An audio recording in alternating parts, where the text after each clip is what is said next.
વિકસિત ભારતના નિર્માણમાં કુપોષણ મુક્ત ભારતનું નિર્માણ અત્યંત મહત્વનું છે અને આ માટે પોષણ અભિયાન એક નિર્ણાયક પગલું સાબિત થઈ રહ્યું છે।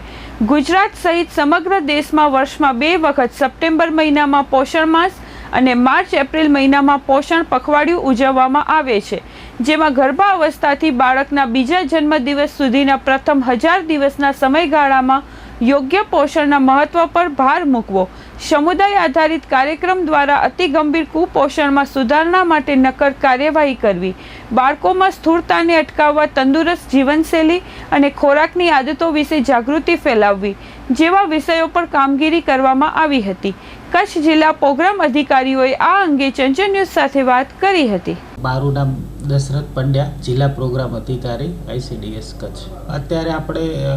સમગ્ર દેશમાં ગુજરાત રાજ્યની અંદર અને એવી જ રીતે આપણા કચ્છ જિલ્લાની અંદર તારીખ 8 એપ્રિલથી લઈ અને 22 એપ્રિલ સુધી પોષણ પખવાડિયા તરીકે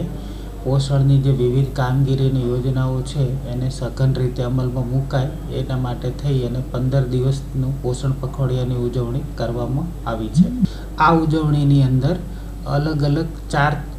થીમ ઉપર વિવિધ પ્રકારની એક્ટિવિટીઝ અમે લોકોએ આયોજનમાં લીધેલી છે, જેની અંદર જીવનના જે પ્રથમ 1000 દિવસ છે એમાં બાળકની કેવી રીતે સંભાળ રાખવી, પછી કુપોષિત બાળક છે અને સમુદાય સ્તર ઉપર કેવી રીતે કુપોષણમાંથી બહાર લાવવા માટેના પ્રયાસ કરવા, એવી જ રીતે આપણી જે કેન્દ્ર સરકારની પોષણ ટ્રેકર એપ્લિકેશન છે એમાં લાભાર્થી પોતે પણ પોતાનું પોષણ સ્તર જાણી શકે છે, તો એનો ઉપયોગ કરવા માટે કેવી રીતે લાભાર્થીઓને જાણકારી આપવી, આ બધા વિવિધ પ્રકારના જે થીમ્સ છે અને જે પ્રકારને અલગ અલગ ગાઈડલાઇન છે એના ઉપર અમે વિવિધ પ્રકારે આંગણવાડી કક્ષાએ પ્રવૃત્તિઓ હાથ ધરી હતી, જેની અંદર કુપોષિત બાળકોનું પોષણ સ્તરની તપાસ,